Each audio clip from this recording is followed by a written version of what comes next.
ভোটের আগে রাষ্ট্রপতির রাজ্য সংঘাত, কৌশলী তৃণমূল। আদিবাসী উন্নয়নের খতিয়ান নিয়ে এবার রাষ্ট্রপতির কাছে যাবেন বীরবাহা হাঁসদা সহ দলের আদিবাসী প্রতিনিধিরা। বিজেপি শাসিত রাজ্যে আদিবাসীদের কি উন্নয়ন, পরিদর্শনে যাবেন প্রতিনিধিরা।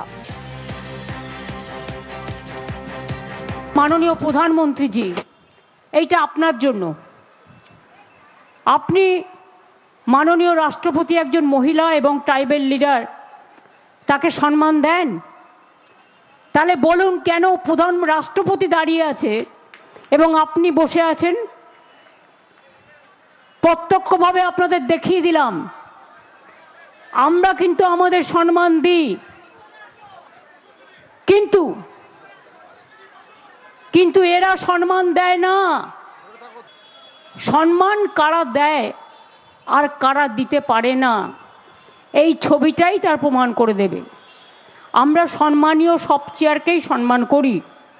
And now you are saying we are not giving honor.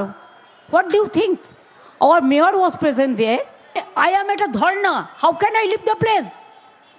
And I was not aware your program before dharna. I am fighting the battle for the people, for their voting rights. So you are blaming us? Who is to be blamed for that? We. It is your airport authority of India. The green room was there, and also the organizers. It is we didn't selected. We never selected. It is your choice. You have selected. আবির প্রতিনিধি আমাদের সঙ্গে রয়েছেন। আবির, ভোটের আগে আমরা রাষ্ট্রপতি এবং রাজ্য বেনজির এক সংঘাত দেখছি, সেক্ষেত্রে তৃণমূলের তরফ থেকে কি কি পদক্ষেপ নেওয়া হচ্ছে, তৃণমূলের অবস্থান কি?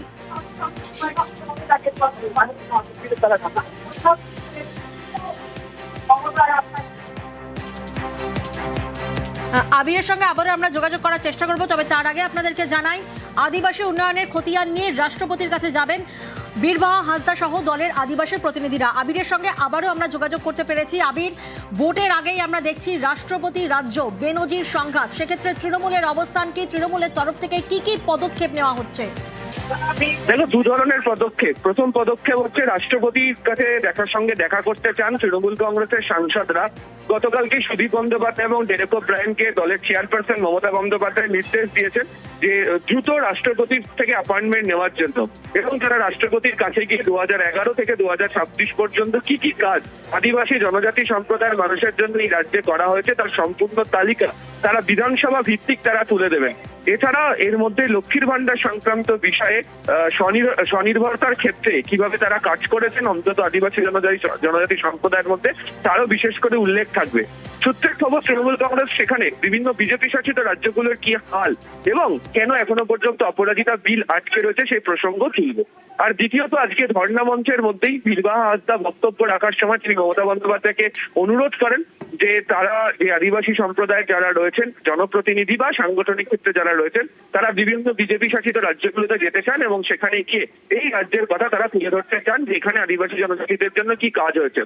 তৎক্ষণাৎ মমতা বন্দ্যোপাধ্যায় তাদেরকে অনুমতি দেন এবং জানান যে 10 জন তারা যাবেন এবং এই আদিবাসীদের উন্নয়নের জন্য যে কাজ হয়েছে সেই উন্নয়নের পাঁচালী তারা গিয়ে বিভিন্ন রাজ্যগুলোতে বিজেপি শাসিত রাজ্যগুলো থেকে তুলে ধরবেন।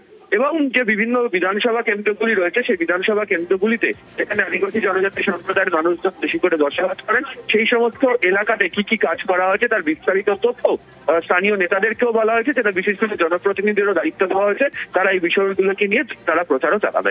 বেশ, ধন্যবাদ আবির।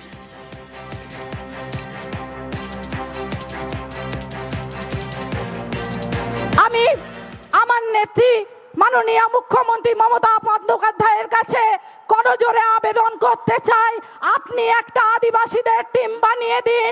আমরা বিজেপি শাসিত প্রত্যেকটা রাজ্যে গিয়ে দেখতে চাই আদিবাসীদের জন্য কি উন্নয়ন হয়েছে।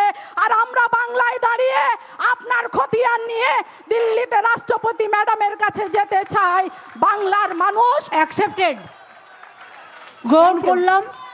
এবং তোমরা 10 জনের মেয়েদের টিম গিয়ে আমাদের যে পাঁচালী আছে, আমাদের যে রিপোর্ট কার্ড, ওটা ওনার হাতে গিয়ে হ্যান্ড ওভার করে আসবে।